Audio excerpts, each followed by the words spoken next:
अच्छा, अब हमारे पास जो हार्ट फेलियर के लिए जो ड्रग्स होती है ना, उनकी स्ट्रैटेजी क्या होती है? हमने क्या करना होता है, हार्ट फेलियर की ड्रग में ना हमने क्या करना होता है, हमारा मकसद होता है कि हमने प्री लोड कम कराना है, हमने आफ्टर लोड कम करवाना है, हमने कॉन्ट्रैक्टिलिटी को ज़्यादा कराना है, ठीक है? हमने रीमॉडलिंग को रिड्यूस कराना है। तो हमारे पास ये 4 स्ट्रैटेजीज़ होती हैं कि we have to reduce the preload, we have to reduce the afterload, we have to increase the contractility, और इसमें हमने क्या करना होता है, रीमॉडलिंग को रिड्यूस करना होता है। अब जो प्री लोड कम करा रही है वो कौन-कौन सी हैं? डायूरेटिक्स का हमने पढ़ा कि वो प्री लोड कम करा रही होती है।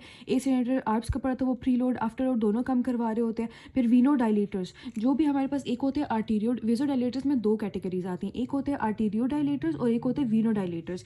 जो वीनो डायलेटर्स हैं, वो जब वीनो डायलेटर्स क्या करते हैं, वो प्री लोड को कम कराएंगे, ठीक है? और इसकी वजह से क्या होगा कि जो ब्लड फ्लो ज़्यादा होगा और कार्डिक ऑक्सीजन जो डिमांड है, रिक्वायरमेंट है, वो उस तरह से लाइक इतनी ज़्यादा नहीं होगी, तो अब वो पूरी हो जाएगी। वीनो डायलेटर्स हो गए। और आर्टीरियो डायलेटर्स क्या होता है? आर्टीरियो डायलेटर्स जो है ना, वो हमारे पास आफ्टर लोड कम कराते हैं। आफ्टर लोड कम होगा तो इसका मतलब कि जो हार्ट को आगे पंप करने के लिए जो रेजिस्टेंस आफ्टर लोड जब ज़्यादा होता है, तो इसका मतलब रेजिस्टेंस उसको ज़्यादा मिल रही है।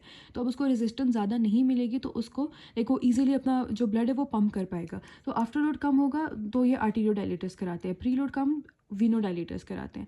अच्छा, अब हमारे पास जो है इसके अलावा जो हमने पढ़ा कि प्री लोड को रिड्यूस करवा रहे हैं डायरेटिक्स, एसिनेप्टर आर्ब्स और वीनो डायलिटर्स। आफ्टर लोड को कम करवा रहे हैं एसिनेप्टर्स आर्ब्स और आर्टीरियो डायलिटर्स। कॉन्ट्रैक्टिलिटी को ज़्यादा करा रहे हैं, इसमें हमने पढ़ी डाइजॉक्सिन, इसमें हमने पढ़ी बीटा एगनिस्ट, वो भी कॉन्ट्रैक्टिलिटी ज़्यादा करवा रहे थे। फॉस्फोडाइस्ट्रेस 3 इनहिबिटर्स, जो फॉस्फोडाइस्ट्रेस इनहिबिटर हमने पढ़ा था जैसे मिलरिनोन, तो वो भी क्या करते हैं, कॉन्ट्रैक्टिलिटी को इंक्रीज़ करा रहा था। हमने रीमॉडलिंग को रिड्यूस करने में 3 ड्रग्स पढ़ी थी, एक स्पाइरोनोलेक्टोन पढ़ी थी, एक एस इनहिबिटर आर पढ़ी थी और बीटा ब्लॉकर पढ़ी थी, तो ये इसमें आ जाती हैं।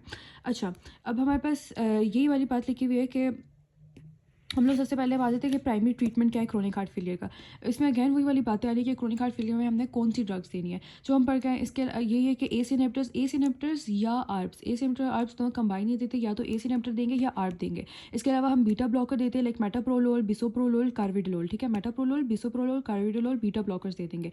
ये बीटा ब्लॉकर जो है वो क्या करते हैं, एंटी एरिथमिक इफेक्ट होता है बीटा ब्लॉकर्स का, और ये रीमॉडलिंग को भी क्या करते हैं, रिड्यूस करते हैं। तो बीटा ब्लॉकर जो है, यही बात यहाँ साइड पे भी लिखी हुई है कि they provide the anti arrhythmic effect and they reduce the cardiac remodeling, ठीक है? chronic heart failure with reduced ejection, they reduce the cardiac remodeling in chronic heart failure with reduced ejection fraction। तो that is the rationale for using the beta blockers in heart failure, ठीक है? तो इसमें हमारे पास ये हो गया, beta blockers दे दिया। फिर इसके अलावा हम डायूरेटिक्स देते हैं जैसे लूप और थायराइड डायूरेटिक्स, ताकि हम लोग क्या करें, प्री लोड को डिक्रीज कर सके। स्पाइरोनोलेक्टोन या एप्लिरोनोन देते हैं जो कि एल्डोस्टेरोन रिसेप्टर को ब्लॉक करते हैं, तो to block the aldosterone receptors, और इससे क्या होगा कि रीमॉडलिंग भी जो है वो रिड्यूस हो जाएगी, जो हमें पड़ता है स्पाइरोनोलेक्टोन करा रहा होता है।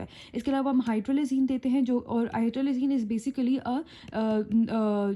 वो होता है निट्रिक ऑक्साइड रिलीजर होता है, ठीक है? निट्रिक ऑक्साइड रिलीजर होता है हाइड्रोलेजीन, ठीक है? और आइसोसोर्बाइड डाइनाइट्रेट, तो हम ये भी देते हैं, ठीक है? Preferred for the chronic therapy in patients who can not tolerate. अब वो पेशेंट्स जो एस इनहिबिटर्स या आर्ब्स टॉलरेट नहीं करे, उनमें हम लोगों ने हाइड्रोलेजीन दे देना है, और उसमें हमने आइसोसोर्बाइड डाइनाइट्रेट दे देना है। हाइड्रोलेजीन भी क्या होता है, वेजोडाइलेटर होता है, ये एक ऑरल वेजोडाइलेटर होता है, ठीक है? जो नाइट्रिक ऑक्साइड को एंडोथीलियम से रिलीज करवाएगा। तो हाइड्रोलेजीन दे सकते हैं। आइसोसोर्बाइड डाइनाइट्रेट भी हमारे पास क्या है, नाइट्रेट है, जो कि वेजोडाइलेटर है, तो हम लोग ये देंगे अगर एस इनहिबिटर या आर्ब्स टॉलरेट नहीं कर पा रहा। एक और बात लिखी हुई है यहाँ पे कि कैल्शियम चैनल ब्लॉकर्स जो है ना, they are of no value in heart failure, तो कैल्शियम चैनल ब्लॉकर को हमने कभी हार्ट फेलियर में देना, दे आर कॉन्ट्रा इंडिकेटेड। एक और बात यहाँ साइड पे लिखी हुई है कि रीमॉडलिंग में क्या होता है, इनलार्जमेंट होती है वेंट्रिकल्स की, उसकी वॉल्स जो है वो थिनर हो जाती हैं, और जो हार्ट जो है ना अपनी लाइक जो उसकी पावर होती है कि उसने ब्लड को इजेक्ट करना है, तो वो उसकी पावर खत्म हो जाती है। तो इसकी वजह से हम लोग जो रीमॉडलिंग को रिड्यूस करने के लिए हमने पढ़ी थी 3 ड्रग्स, कौन सी, एस इनहिबिटर्स आर्ब्स, स्पाइरोनोलेक्टोन और बीटा ब्लॉकर्स। बाकी हमने देखा primary treatment for the chronic heart failure, उसमें हमारे पास प्राइमरी ट्रीटमेंट में कौन कौन सी आती है, एस इनहिबिटर्स या आर्ब्स दे सकते हैं, बीटा ब्लॉकर्स देंगे, डायूरेटिक्स देंगे, और अगर एक बंदा टॉलरेट नहीं कर पा रहे एस इनहिबिटर आपको, तो हमने हाइड्रोलेजीन और आइसोसोर्बाइड डाइनाइट्रेट दे देनी है।